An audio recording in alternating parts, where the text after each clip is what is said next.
Hey guys, you're listening to Vol. Last weekend, played in an ITS tournament for Infinity. I was playing YuJing. There were 3 missions, but only 6 players. So, as usual, results matchups a little bit skewed because there's such a small field. Obviously, tournaments are always better the more people are in them and the more rounds that they go for. But we still had a lot of fun. So the missions that we were playing were capture and control. Basically, gotta press the consoles and then grab the enemy beacon and stop the enemy from doing the same thing. Then Cold Sleep, which is an end of game scoring business where you've got to actually press some buttons, but also press 2 even more important buttons and have some specialists in base contact with them. But you kind of need 2 specialists because the other guys can have an Intel Comm card to negate one of them. And then thirdly, Comm Center, which I feel is the best mission of the 3. It involves pressing a lot of buttons, but also killing specialists, so you can't really just leave your specialists in the middle of nowhere, and also has to do with the classified and killing more army points.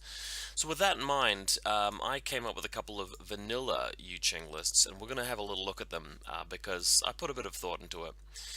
The first list is called Cien Mastery, just because I couldn't think of any other name, and as you might imagine, includes a Cien warrior with an HMG, the best kind of Cien in my opinion, just because that's the role he performs. He's the guy who shoots from your deployment zone and stands in a smoke cloud a lot of the time.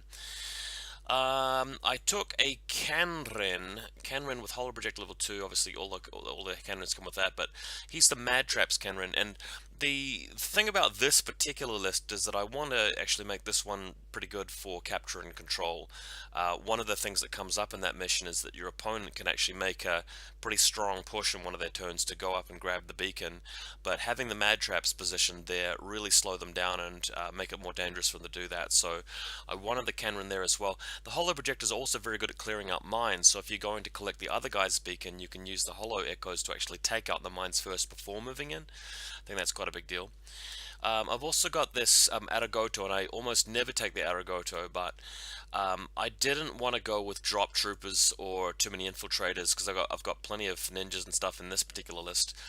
The great thing about the Aragoto is that if I really have to take first turn and send something to actually clear out enemy troopers from a long range, driving over there is very quick, especially thanks to Impetuous, and he's not too many points. So I quite like the Aragoto for this particular list. He doesn't fit into many other lists, but for this one, I quite liked it. I could go on for a while about why I chose him. I think I will just leave it fairly minimal there. Both of the lists I'm talking about the tournament are double ninja lists. The Ninja Killer Hack is possibly the best profile in the faction, if not the game. I think the ninja is amazing because of his combination of being a specialist, having infiltration, having TO camo, and being extremely good in close combat, make him very, very effective. As usual, just got the Celestial Guard and Quang Shi link. They're going to be in every single vanilla list, of course.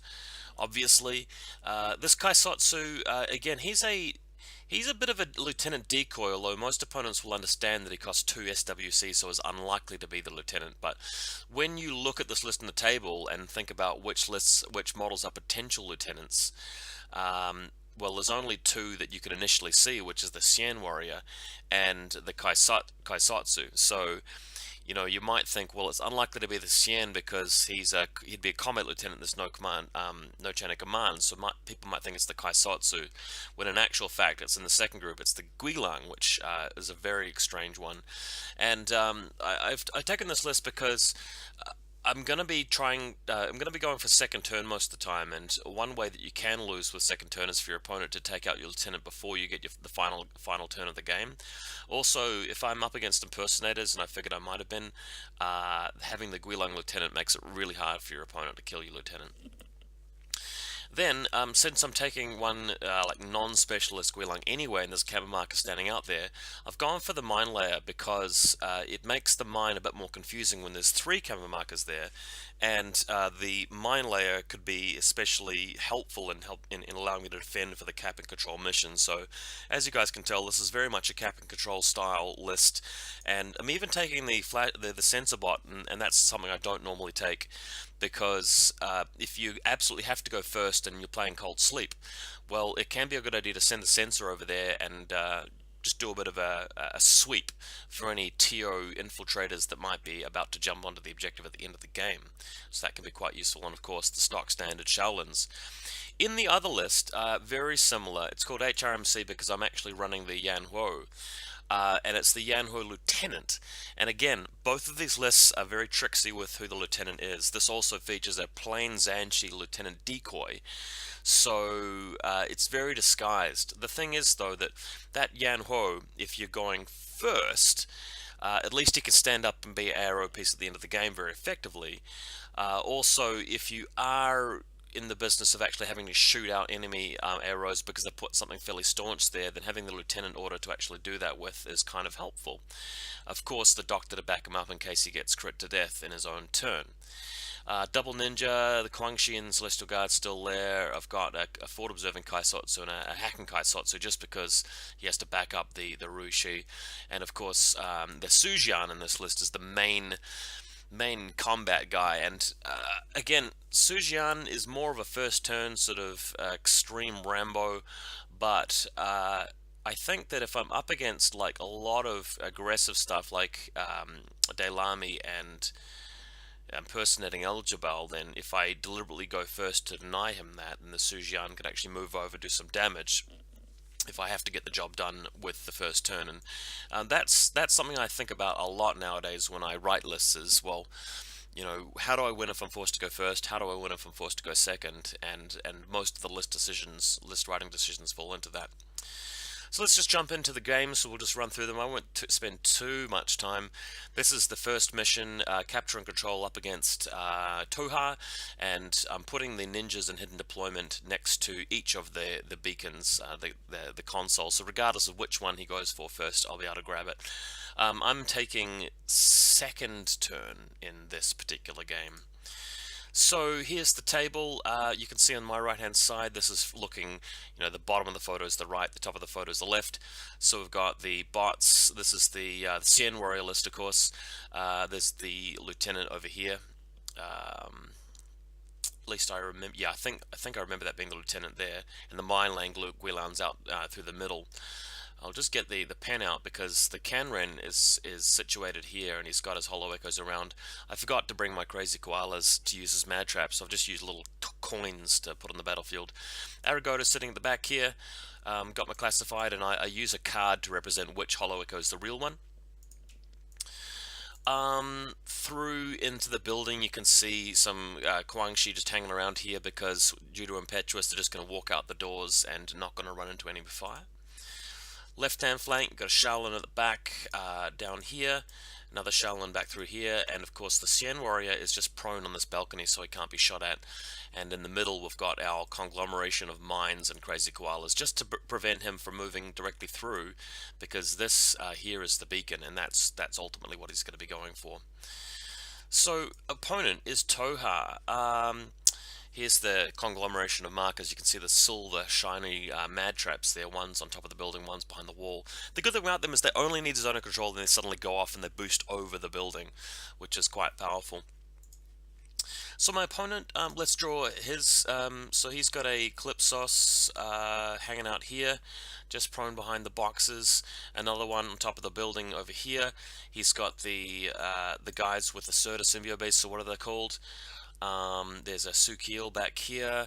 So the main link at the top has got the Gao rail just overlooking the beacon, because that's his beacon there. So the Gao rail is overlooking that area to stop me from moving through with smoke or anything like that. And he's got the rest of the team hanging back here. Note that he is using the symbiomates. They're the best thing in the game at the moment, apart from maybe Gazi Motiwa. Symbiomates just mean that you can block damage for one order on a model. They do need to tweak that ability. That's the one thing that I think is not really right about Tohaa at the moment.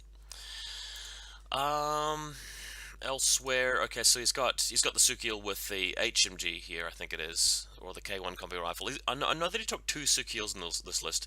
He definitely had two. So I can't remember which models he was using to represent which one.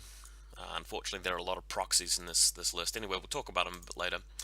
So he's going first, just moving out with the Symbio Beast, the Kurta, whatever it's called.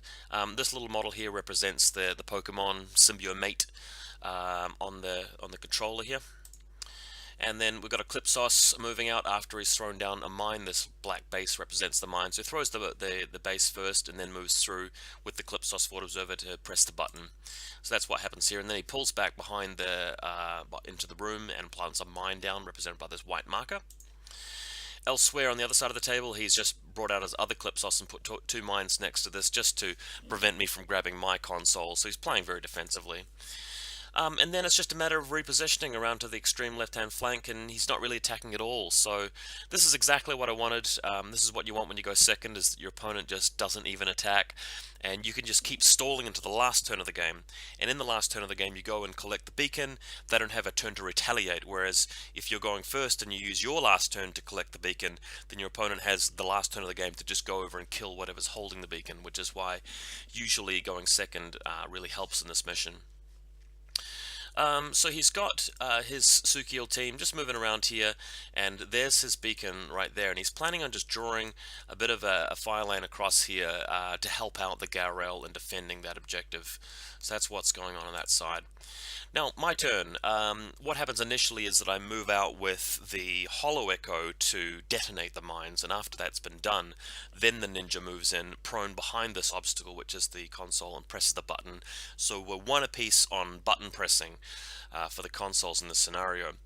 Then, what I'm doing here is I'm moving around with the Aragoto, and the plan here is to move the Aragoto all the way around across here to see if I can get some shots off, because he's got the Sukiel up the top there where that cross is, so just to see if I can do a little bit of damage with it.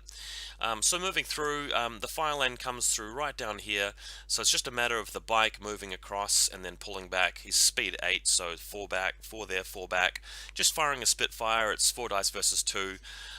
He's hitting on 13s for that, I'm hitting on 12s, no, like I think 9s because of mimetism and cover.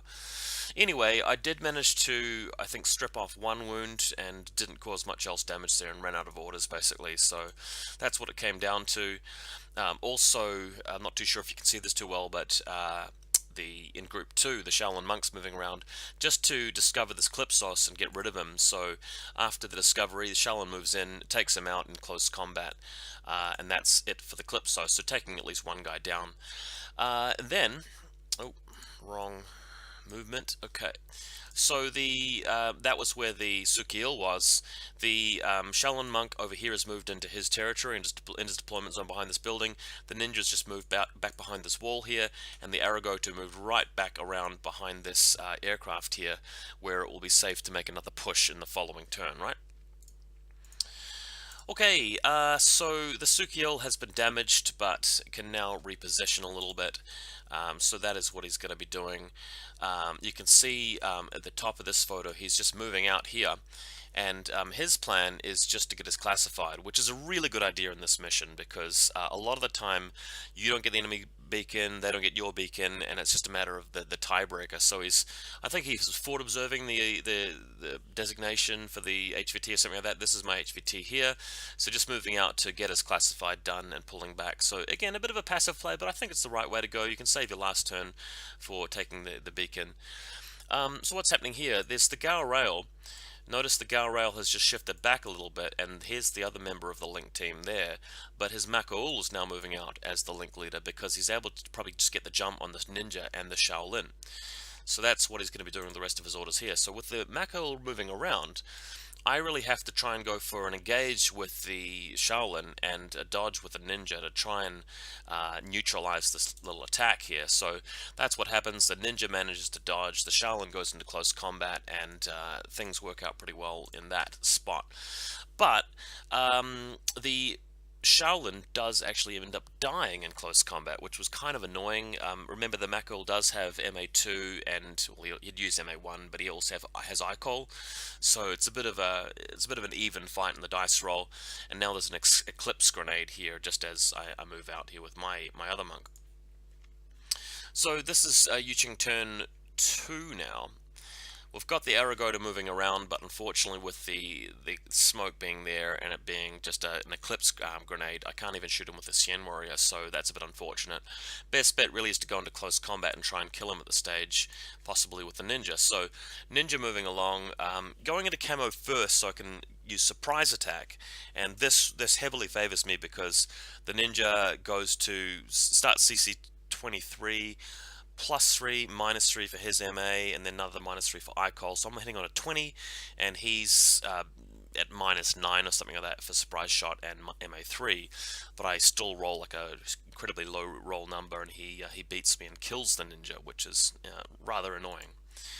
So then, having to try and move the Arigoto around the side and just find a little angle through the gap somewhere along here. So I'm having to move the Arigoto around to actually shoot him, but has to, of course, deal with the Sukiel first. So there's that. But after the Makaul, I think, has thrown down another smoke grenade, what we can do now is wait for the other Shaolin to come through. So, and also, if we... I can't quite remember what happened with this guy here. I believe he wasn't in the right facing, so the bike is moving through around about this spot here. And although the photo doesn't show you very well, there is an angled line up on top of this building where the Gao rail is, so the Arigoto is able to find some position to actually engage the Gao rail without shooting up everybody else. And unfortunately this photo doesn't show us very well. I wish I'd taken a better image. Because after the Gao rail has been beaten in the shootout, the monk is able to throw a smoke grenade. Now the photos have sort of glossed over something really important here, and probably the most important thing in the game, and that is because the Makaul moved too far around to engage the ninja and the Shaolin in the earlier sort of sequence of play, it left the Garel out of range of coherency for the Triad Link team, meaning that it's returning fire with burst 1. So even though he ignores mimetism for the bike, it's within 16, so just a 12 to hit on 1 dice. Arigoto's firing at 12s to hit on 4 dice, so even with the Symbiomate there, the Arigoto is able to fire at him enough to actually drive him into cover with the Forced Guts. So with the Gaurel being the only thing that can shoot through smoke, and him being in total cover now, the monk comes in with group 2 orders and throws this grenade down next to the objective, allowing the Arigoto to just go yoink, grab it, run back to deployment zone, which is basically sealing the game right there. That is basically a win. So elsewhere, we've got a monk in close combat with a Makaul, who also dies, again rolling terribly against the Makaul, but you can see sort of what's happened is that the bike, because it's so fast, screams across the battlefield until it gets all the way back here with the Tohaa beacon. And the YuJing beacon's relatively safe here. It's got there's a crazy koala here, mad trap here, mad trap here. We've got a mine there. We've got the other ninja, which has moved over from objective 2. We've got a Guangxi there. So my objective is quite well defended, even if he does put down some smoke, because I've got the mad traps, I've got the mine, and he doesn't have anything fast in his list to run away with it. Whereas the Arigoto has done very well to come back here. So that's pretty much game. You can see he's got Eclipsos trying to stand up, do some work, but nothing really happening there, and we're on to game 2 already. So my opponent basically just conceded. He just didn't do anything with his last turn, and that was it.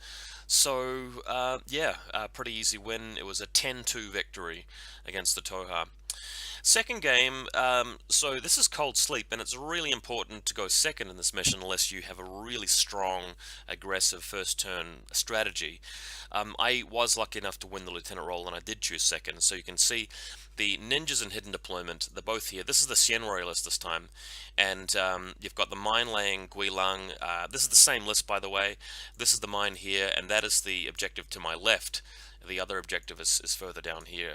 This is a strange table because this entire section across here is actually a raised ridge cliff through the middle of the table, as you'll see from some of the other images. So here's a view from my right hand side. Up here at the top left, you can sort of see what we just had a look at, what was shown in the previous photo. But in this image here, you can see that the Kanren is situated there. He's got his hollow echoes there. He's got mad traps hanging around. I've got my flash pulse back here. Go to here. The objective that I haven't really cammed out is this one. I am planning on putting both ninjas and the mine to the left-hand flank, ignoring the console on the right-hand flank. We've both picked Intel Comm to actually interfere with our opponent's specialists, and I'm just hoping that he just charges ahead and just grabs this one and lets me get the other one, because then I'll be able to maybe do some shooting onto whatever he believes there in his final turn. Middle of the table, so You see where the other Guilang was here. Just in the previous photo, mind you, I actually should just point out that my lieutenant is safely in this room here in my deployment zone, so he kind of looks like a deployment zone camo even though he has infiltration. My opponent obviously none the wiser. So let's have a look. Alright, so Guangxi in the left-hand flank, control device here, another Guangxi in the middle, Xian warrior through the middle. In this room we've got Shaolin monk, I've got somebody else here, probably the hacker. Yeah, just really waiting for him to come to me, and of course he's going to be -2 orders for the first turn because of the command token. On his side, he's actually using Nika Oyama to proxy as a Shikami, and it's the Shikami with the contender and the assault pistol. We've got the Kaisotsu Link team with the War Core, we've got the Kenpai here, we've got Yojimbo over here. That's a TR bot back here. I think it's a sensor bot, not a TR bot, excuse me. So that's a little bit of a look in. He's got his HVT there as well. Oops, looked at the wrong one. Okay, where are we? Accidentally closed my photos. Let's bring them back up again. Okay, so this is his link team here. So he's most importantly picked up the missile launcher, which is standing up and watching the table. So that's what we are checking out there. Bottom left of his deployment zone, he's moving out first turn with the sensor bot. Yojimbo also moving out. He's got his Rushi back here, and this was his, I think his flash pulse bot. I can't quite remember what was what. So plan is for him to move out with a sensor bot and try and get some work done, some points. Yojimbo moving through. I'm not too sure if you can tell from the photo, but this little roof here is like a mezzanine. You can actually drive directly underneath it. And he's moving out now with his crazy koalas, and that's running directly head on into my mad trap. So he's using the koala to trigger the mad traps, which is quite a smart way to get rid of them. So then YuJimbo moving through, you can see I've got a Canren here, and he's not too sure which one's the right Holo Echo, so he's going to be finding out shortly. YuJimbo moving right through, though. The thing about this is, it's a mistake. I think he made a very careless play by moving YuJimbo through here, because he's taking an arrow from the real Canren with his combi rifle, but at the same time, he's just moving in a line of sight of a couple of other things as well, like there's a sensor bot in the way on the other side of the table, as well as a Guangxi. And he's throwing down a smoke grenade, and he's got to beat all three of the rolls with a smoke grenade, which is kind of strange. I think the better move would have been just to hang back a bit, maybe throw the smoke grenade first, then move through, and maybe kill this guy in close combat. But as it happened, YuJimbo just gets killed here, so a bit of a waste. Not very well played. Sensorbot moving out now, trying to go for not just this console here, Tech Coffin, but also the console here in the middle, and then he's going to attempt to sweep for enemy ninjas. And this was perfect, because as you guys remember, my plan was to put all of my hidden deployment on the left-hand side of the table. He's moving to the other side of the table, which is unfortunately not where the hidden deployment actually is. So as he moves through, does a sweep, doesn't find anything. Then, on the other side of the table, moves out to get line of sight of my camo marker, which turns out to be a mine. The hilarious thing about this is, though, that even though he's got line of sight to the camo marker from here, as soon as he discovers that it's a mine, the silhouette becomes a mine silhouette. So, even though the mine projects the image of an actual person, once you discover it, the silhouette drops down, so you can't actually shoot at it, which is kind of hilarious. I don't know how that works in reality. Maybe they just have a little holo projector above the mine, although I don't know why you'd want to reveal your mine like that. Having said that, in the game of Infinity, mechanically, TO hidden deployment mines would be a little bit too much, I'd imagine. Okay, so looking at from his side of the table, he has failed to secure his console because he failed the whip check. He has managed to pick up his tech coffin here, so that is done, and he's moved now back with his sensor bot, and he's got suppression fire up and running on this guy here and this guy here. I think he's got some sort of marksmanship assisted fire there on this guy too, but I can't remember the exact details. Okay, so my turn one. Xian Warrior, going for the high risk, high reward play, and that is to move out and engage the enemy missile launcher in the Link team. Now, Kaisatsus don't have great ballistic skill, even with the Link, the ballistic skill 13, so it's 2 dice and 13s for him 4 dice on 14s from me. If I get kind of unlucky and you know, take a crit, I lose the Xian Warrior, but then I've got other things that can actually do some damage. Remember, I don't have to win outright here. I can just stall until the end of the game, move on to my objective with the ninjas, and actually press the buttons. If he's put a specialist on his other console, I can get rid of it with Intel Comm, or if he's put 2 of them there, maybe I can shoot it with the Arigoto first. So that's the game plan. So even if the Xian Warrior does die, it's not really the end of the game, and I still feel like I'm winning even if that happens. But having said that, we're just planting some smoke now with the Shaolin. We've got one basic impetuous smoke here plus a speculative fire up the cliff. So the Xian can now move through here in this trajectory, taking out the Warcore while it goes. It's always best to remove the weaker things that you can kill easily, then move on to the hard stuff. If you do it the other way around, you may lose the Xian Warrior and not have that opportunity to kill the easier things. So moving up through, killing the Warcore, and actually getting line of sight onto his Flash Pulse bot and destroying that as well. Once we get to here though, the Xian can actually just pull carefully along to this point where he gets cover. The enemy missile launchers over there. The distance between them is sort of between 28 and 36. Well, it's less than 32 anyway, so he does come into the right range. So we're both at +3. After 2 or 3 rolls where neither of us managed to actually get the damage done, I finally managed to get the bullet through and killed the Kaisatsu. So that kind of makes the Xian Warrior the table boss now, because he's got nothing long range that can contend with him. So he can now move through and actually start shooting things with impunity. He can actually go through and take out this bot in the distance. But he's got quite a few orders, so you can just sort of see him here pulling through, getting to the right position, then he's going to go hide, and in the following turn I'll be able to move out and do a lot of damage with him. So by moving him here, he's managed to kill this Kaisatsu, of course. Alright, now, on the other side of the table, everybody's staying put. The impetuous stuff is just moving backward, and the Kanren going into suppression fire here, just in case this Arigoto comes past. Elsewhere, moving the HMG just into a little bit of cover here. I've got suppression fire on the sensor bot down the bottom as well. Yeah, okay, so it's his second turn. He can now start moving out with his Arigoto. So let's see how the Arigoto does. Also the Shikami using climbing, flashing, and super jump to move up to his objective. Trying to press the button but failing the willpower checks at this point. So that was annoying. You can see the tunnel underneath that big terrain piece. This mad trap has been I think already detonated, or actually this is the one left behind by Yojimbo. It's a crazy koala. So the bike comes screaming through under the bridge, trying to get to a point here where he can actually shoot through at the Guangxi, who manages to survive the face-to-face shootout with an armor save and goes guts prone behind total cover here. So nothing yet for the unfortunate Arigoto. So continuing to move through, this silhouette token just shows where the Arigoto is underneath the roof. So it's just a positioning thing. He's actually underneath the roof. Comes out through to here and fires at the Kanren.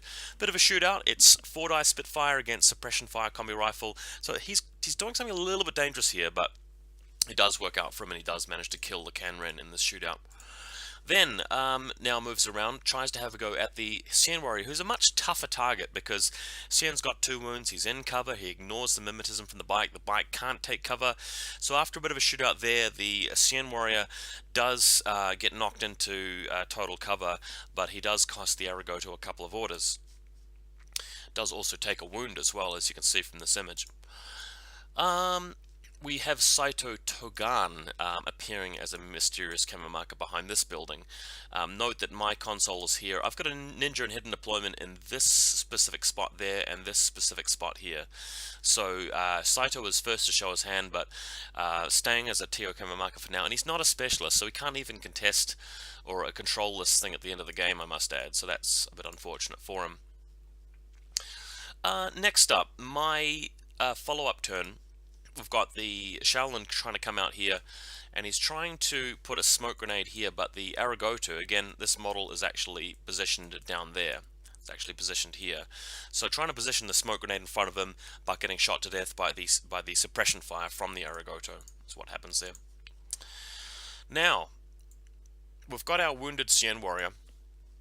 And as you can see, there's a bit of there's one route you can take through here into the enemy line, or you can go around the back way, and that's what I spotted and what I decided I would do. So we're going to be seeing a little bit of that very shortly. So here he comes, Xian Warrior getting up and coming around here, and he's planning on coming around the side because he wants to flank around and take out the Shikami. In the meantime, we've also got the sensor bot moving over here, pressing the button, so we've picked it up for YuJing here, and successfully, controlled this. Also, that bot's just going to stay there until the end of the game. My opponent will have to shoot him and kill him, otherwise he will actually actively control the objective, which is going to make a big difference. So Xian Warrior moving right around here, you can see there's a bit of a line to the Shikami. So Shikami's there, and all I've got to do is get up there and just blast him with the HMG, ignoring the ODD. Unfortunately though, the face-to-face didn't go very well, and I didn't manage to inflict any damage onto the Shikami, and he simply managed to dodge or guts himself away from line of sight, which was painful. So Xian Warrior now has to keep moving around. Thing is though, if he moves around to this spot here, he can actually shoot long range at this guy, which is a flash pulse Yao Kong. And he's out of range with the suppression fire because this distance here is longer than 24. So the Xian Warrior is easily able to make short work of this guy with the HMG as well. And being in this position is great because it allows him to basically just cut a line in front of the JSA deployment zone, meaning that if they want to actually get any buttons pressed in their final turn or contesting the objectives, they've got to spend orders actually dealing with the Xian Warrior first. And if he's entrenched like this, it could be really, really annoying for them. So he just keeps coming down here, again trying to actually shoot at the Shikami, who has gutsed his way around this box. Again, unluckily, the Xian Warrior still is not able to actually remove this guy, which is extremely annoying. I was hoping to remove him before he actually managed to finally pass a whip check onto that button. So here's how it looks at the end of the turn.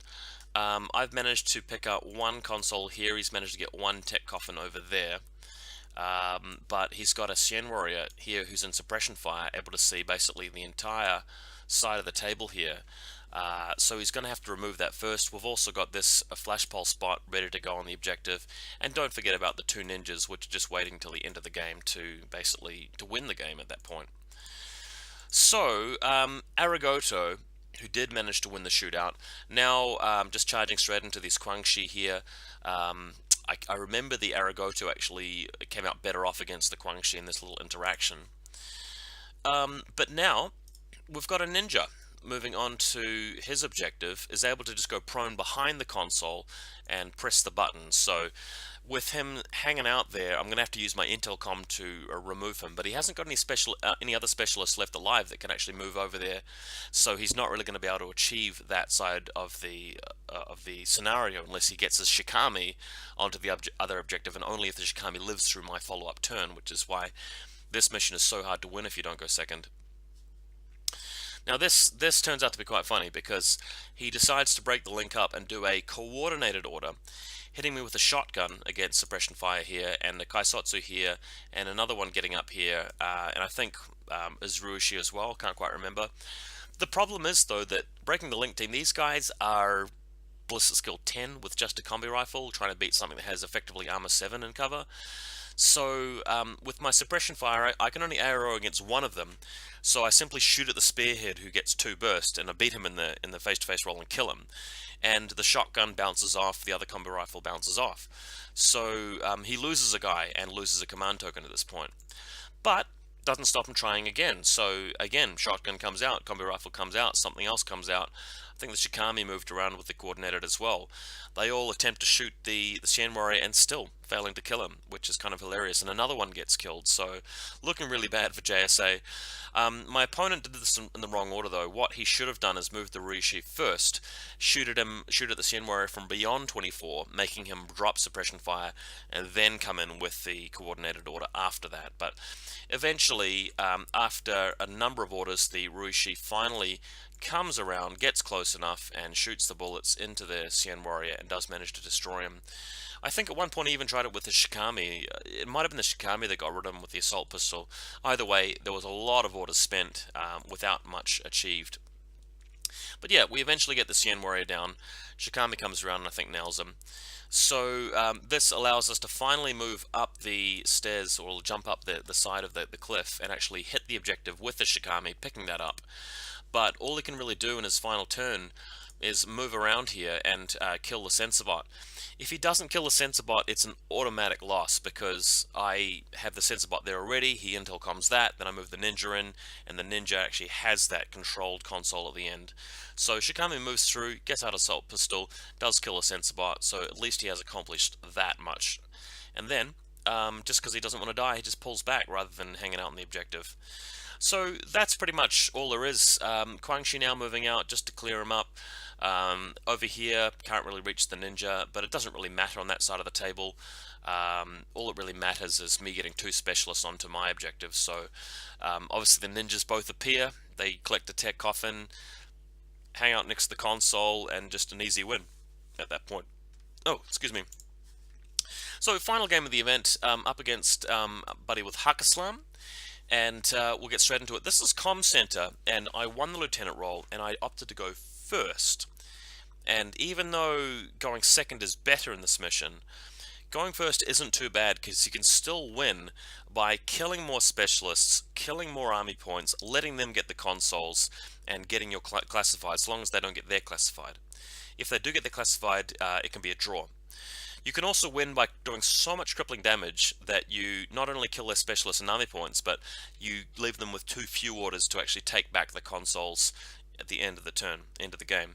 So the other reason I wanted to go first as well is that my opponent does like to use the Daylami infiltrators. He likes to use Al-Jabal, and we'll see here that Al-Jabal has deployed right next to my decoy lieutenant, which is the Zanchi. So list building paid off here.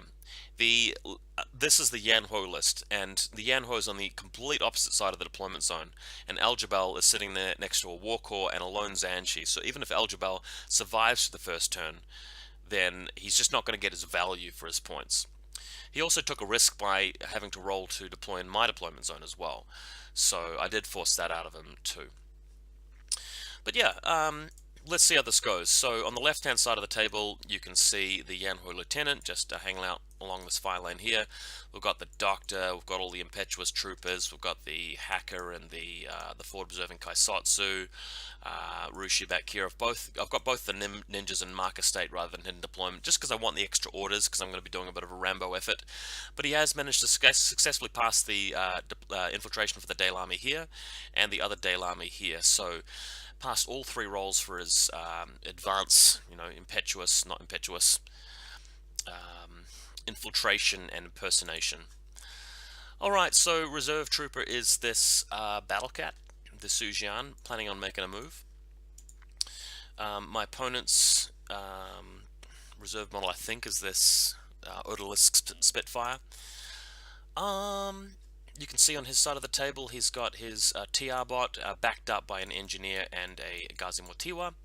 He's got a Barid killer hacker back here, best kind of Barid in my opinion. Got a Nafatun. That's the Nafatun there. Gulam Sniper. So the Gulam Sniper is able to actually fire through this long fire lane, and he's very cheap, so he does that quite cost efficiently. On top of the building though, we've got a prone Lieutenant Nafatun. We've got the typical Jan Bazan HMG with the doctor backing him up, and of course Gazimoti was here, and the flash pulse spot, and we've got the HVT in the side. So that's what his deployment zone is looking like. To start us off, Shaolin Monk throws the smoke. It's a 10. The smoke is off for Impetuous. This is the fire lane controlled by the Gulam Sniper. I don't want to waste any orders on him. So the Battlecat just simply moves through that. Then gets to the corner of this building where the TR bot is basically bullying this corner. But as soon as I come around the corner, it gets to within 16 inches. So I'm shooting at him from within the 0 range band for him, but +3 for me. So it's 14s against 8s, and luckily he doesn't crit me. The Battlecat does destroy the bot and continues shooting him to remove him because the engineer is there and would repair him otherwise.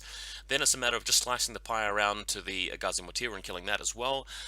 Luckily I was just out of range of his jammer that was next to the TR bot. I miscalculated that and forgot about him, but luckily I was about half an inch to an inch out of range, so that was fairly forgiving.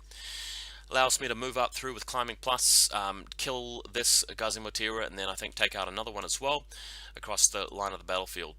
Elsewhere, we've got impetuous models moving out, specifically this Shaolin coming around the corner here, positioning better for next turn. Yeah, and the ninjas luckily are out of range of the Daylamis. My opponent has Elgebel here, so I decided to try and discover the Warcore who failed. The Zanshi's got a couple of spare orders in Group 2, discovers them successfully with the first one, discovers with the second, he decides to shotgun me, I fire my combi rifle and kill him. So even if this had been my lieutenant, I would have actually survived intact, and Elgebel is dead, which is great. So that is Elgebel down, and then I think we're over to his turn. So the Gazimotir were just moving out with Impetuous, as you do. Going to try and throw some smoke. Eventually he's going to spec fire the smoke up on top of this building so that the Janbazan can benefit from it. So what have we got here? On the other side of the board, we've got a Gazi moving out to throw smoke as well, but he gets shot with a Panzerfaust by the Battle Cat and dies. So that's, I think, 2 or 3 Gazimotir down. You've got to get rid of them as quickly as you can in this sort of matchup. Okay, so the Gazimotir, like I said, throws speculative smoke onto the building, passes. The Janbazan is now in the smoke, is able to start standing up and gunning down the Sujian. The good thing about the Sujian, though, is that even though the shootout's through here, the Sujian is up on top of this building here. The Sujian is effectively got 3 wounds, he's in cover, he's armor 8, so he can basically stay there until he takes a wound. If the Janbazan can't crack armor, that's basically heaps of orders wasted for Haqqislam. But if you do start taking damage, you just drop prone, you're on top of the building, well, you've basically done what you've came to do. So this Sujian been played very well. I was very happy with his positioning and his effort there, but Janbazan gets lucky, gets a hit through, so the Sujian does drop prone. So here he is here, prone on top of the building. Now he's able to move out with the sensor bot. So this is the sensor bot moving out to grab the first objective and just pressing the buttons for Haqqislam. Willpower 13, no problem, starting to pick up some of the button consoles. Moving over to my side of the table here, where he's able to try and censor me, again, not picking up any ninjas, because the ninjas are already around there. In fact, I can't remember if he did use censor. He probably didn't, because I actually had both ninjas on the table, so I doubt that he would have done that. But anyway, picking up a couple of successful button presses to take the lead with button pressing in general. One thing I didn't take a photo of in my turn was the ninjas successfully passing the button checks on my side of the deployment, so I think I've already got 2 of them. Now, the fire lane through here, there's a Guangxi against the sensor bot. Guangxi does manage to survive this shootout, luckily. You know what Guangxi are like, they're always lucky, so he keeps on going. And then, I think this model is the Daylami, not the Daylami, the, what do you call it, the Odalisks, I think just repositioning behind a better piece of terrain so that he can actually, or she can actually, help fend off the Sujian with Spitfire suppression. Yeah, so you can see where we're at. This ninja has picked up that console, but this ninja hasn't acted on that one yet. But we've also got a Daylami there, which could be a bit threatening. So I'm going to have to reposition one of my Shaolin to deal with it. He is using the irregular order from this Daylami to move to the side of the staircase, just because this will give him a line through here. And this Daylami has both a shotgun and a Panzerfaust, so very cost-efficient way of helping to delay my side of the table and cause me problems.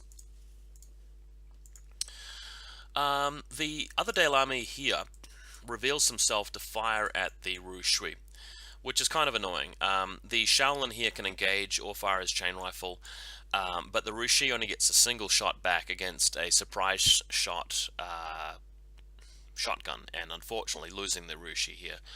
Rushi's not critical in this game. I mean, he's good for getting rid of things which have NWI like the Odalisk and the dogged Gazimotiwa, but I've dealt with them fairly handily already. And you know, you expect to lose, take some casualties, and the Rushi is a popular choice from my opponents in these sorts of games. Of course, the Shaolin getting into close combat here with his engage, or at least his impetuous move when it does become my turn. and of course kills him.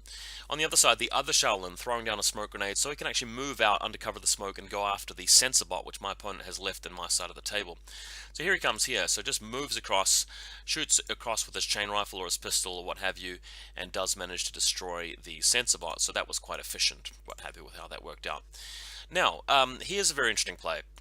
He's left his Jan Bazan standing up, and I've got a Lieutenant hyper rapid magnetic cannon with 2 wounds, so taking a hit from an HMG, if he gets lucky, he's not going to kill the Lieutenant. But I made a mistake here. I moved into line of sight of this camo marker and I forgot that he had a Panzerfaust. So that means that I have to actually take a Panzerfaust and a Janzerban at the same time. So this is panic mode. What I have to do here is allocate 4 dice for the HRMC against the camo marker and 1 dice against the Janbazan, because I don't want to get hit by the Panzerfaust. So with that weight of shooting, the Yanhuo is able to destroy the Daylami, but the single dice against the single dice Janbazan means that I do take a hit and fail the armor save, and unfortunately taking a wound here from the HRMC, which makes it really problematic. Bear in mind that I can move my doctor through and heal him potentially, but I do have to actually, keep shooting at him. So after the Daylami has been destroyed, the HRMC moving through and finally gets into cover to a point where he can actually slice the pie around, keep cover, and actually shoot the Janbazan, and finally does manage to take him out. But my Lieutenant is now revealed and is only on 1 wound. Luckily though, both Daylami are down and his Eldrabel's down, and he doesn't have any fast attack stuff, so I think I'm fairly safe. Sorry, I forgot to point out in that last photo that this ninja here had taken the secondary objective too, so that was great. Now, the Battle Cat stands up because the Janzban's down now, so this allows the Sujian to actually start doing things again, and going straight after this Odalisk, who is in suppression fire mode. Now the Odalisk, -3 for cover at that 16 to 24 range, I think needs 9s to hit. Sujian needing 11s because it's 14 plus minus for range cover minus suppression fire, so 11s on 4 versus 3 dice and 9s. I'm a little bit favored to win that, but he gets a crit on me straight away, and because of the army point situation, I don't want to lose the Sujian, so I'm having to drop back into cover and do nothing. Had it been the other way though, had I managed to win that shootout, I think this game becomes really easy because the Sujian just gets to drive across the battlefield, cleaning things up at that point, and it becomes very hard for him to win at the end, picking up more buttons, because he's going to have to deal with this ARO piece, and he's going to have very few orders to do that with. So elsewhere, just moving out now, I've got a Kaisatsu Forward Observer who's actually going to start moving around. He's going to come all the way up here because he's going to be the one to actually jump onto this button. And he's also the only forward observer in the list, and the classified for me is to designate onto his HVT, and that spot at the top of this building is going to give me line of sight to his HVT, as we'll see shortly. So once he moves up there, smoke has actually been put down to help protect him. He's going to go prone behind this, try and press the button, then pull back behind the stairs, and leave that designation to the final turn. So as you can see here, there's actually a Gazimotiwa down here, which we want to avoid, but he has pressed the button, he has come back behind the stairs, and that's his job effectively done. Okay, elsewhere, Engineer now moving out from behind the box, going to go for some of these objectives. He's also got his Ghazi just moving around. The Ghazi really wants to be here at the end of the game because he's going to be able to just control my HVT. What I want to try and do is case fact the HVT away, just in case he's got a very difficult classified to accomplish, allowing me to get my classified but preventing him from getting his, which would secure the win. Unfortunately though, Shaolin Monk does go down, and the Ghazi is just moving into a better position, so not too much I can do about that. But what this photo might sort of obscure, you might not see this too well, but this is actually a doctor. She's moving across the Causeway Bridge, and she's going to be going for this objective over here to take it back off me. So that is quite an aggressive specialist play right there. So as she comes through, I don't really have anything that can ARO against her. She eventually comes around. Elsewhere on the table, we've got the Barid and the Engineer moving up with coordinated orders just to get in front of these objectives here, which he hasn't taken yet. We've still got the Odalisk locking things down with her suppression fire, so despite his lack of orders, he's in a pretty good position. Engineer now moving on to the objective to take it. My opponent has enough orders left to move over with the Doctor and tick off this objective, but not quite enough orders to come around and kill this Kaisatsu. I think this would have made a big difference. If he'd managed to kill that Kaisatsu, he gets a one more specialist kill, and it prevents me from getting my classified, so it would have been much harder had that happened. But he was short on orders, and he was moving over there with coordinated orders, might I add. So it would have been quite difficult to press the button and take it off me and kill my specialist. So now, as you can see here, looking at the top-down view, Impetuous coming around with a Shaolin, putting it down here with a smoke. Button has been ticked from the ninjas. They're both back into Tio Camo. The Sujian holding down the fort, he's taken 2 wounds, so I can't really afford to jump over the parapet and actually attack here, because if he dies, that could be a massive swing in army points, which I might not be able to afford. Now, that pesky Doctor dealt to with the Guangxi moving around here and taking her out with the pistol slash combi rifle, slash chain rifle I should say, which now frees up the Kaisatsu to move over here. Note that the Gazimuti was behind the forklift, and there's his HVT here, so all I need to do is shoot the designation forward observing over to that guy, and then pick up the button, which was successfully done in this game, so that's fantastic. The hero Kaisatsu moves up, designates the HVT, picking up HVT designation, there it is there, and then of course ticking off this button for YuJing. So done well. We've got 3 objectives secured. I think he's also got 3 secured, so he needs a 4th one just to tie it up. Now, what I decided to do at this point is take a risk, since I've got nothing more to really accomplish. Move around here with the Doctor and try and case fact the HVT to safety, but she's got to survive a jammer from the Ghazi. Unfortunately, she does get jammered, fails the BTS check, and is stuck there. If that hadn't happened, I could have pulled back with 2 orders and made it harder for him to actually come around and actually stop me from doing that, because I would have been in a much better position to sort of prevent that. So it was worth giving it a go, though, because to this point he hasn't actually managed to get his classified objective. So there you go, we've got the Yanhuo in suppression fire here. Again, the Sujian just too afraid to stand up, although I was so far ahead in army points, maybe I should have stood up and actually made it more difficult for him to come over. So yeah, we've got a flash pulse spot, just taking this narrow lane here because the Ghazi is going to come out in just a second. Yeah, so here he comes. Ghazi shows up, avoids being flash pulsed, so nothing significant happening there. I was also worried that there might be what do you call those guys? The drop trooper guys. The Bashibuzooks is what I'm talking about. He's also got his lieutenant standing up here with the rifle, just shooting at now at the Doctor, and is able to shoot at the flash pulse as well. So the lieutenant actually doing a little bit of work up the top with a free lieutenant's order.